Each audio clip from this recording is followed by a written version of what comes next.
बच्चों good morning. बच्चों आज हमारा जो टॉपिक है वो है दाएं हाथ के अंगूठे का नियम और फ्लेमिंग के बाएं हाथ का नियम।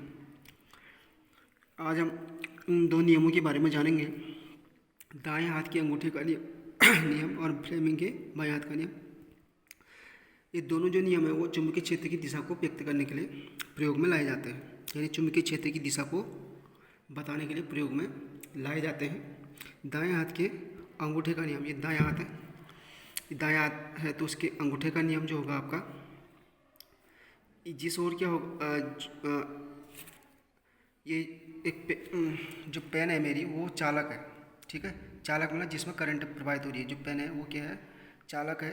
अंगूठे की डायरेक्शन में क्या होगा, करंट प्रवाहित हो रही होगी। और जो मेरी मुड़ी हुई अंगुलियाँ ये वाली, ये चुंबकीय क्षेत्र की दिशा को व्यक्त करेंगी, ठीक है। ये इस तरफ से होगा, ये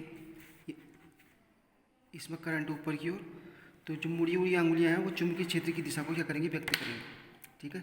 तो अंगूठा ऊपर की ओर, यानी अंगूठे की डायरेक्शन में करंट प्रवाहित हो रही होगी, और जो मुड़ी हुई अंगुलियाँ हैं वो क्या, उसमें क्या होता है आपका, चुंबकीय क्षेत्र की दिशा होती है।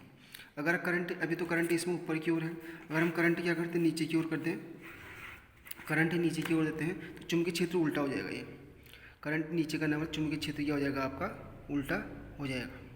अभी इस डायरेक्शन में जब करंट प्रवाहित हो रही है तो चुंबकीय क्षेत्र क्या है, ऐसा है, ठीक, इस डायरेक्शन में है।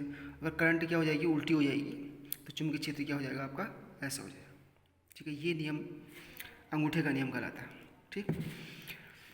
दूसरा नियम आता है फ्लेमिंग के बायां हाथ का नियम, चुंबकीय क्षेत्र की दिशा ज्ञात करने के फ्लेमिंग के बायां हाथ का नियम। तो ये मेरा बायां हाथ, ठीक। तो इसमें जो दो उंगलियां हैं, ये वाली लास्ट वाली, इनको बंद कर देते हैं। ये जो दो उंगलियां हैं ये, ठीक, खुली जो 3 उंगलियां रखेंगे, ये वाली, एक तो ये वाली, दूसरी ये, तीसरी वाली, ठीक हो गया।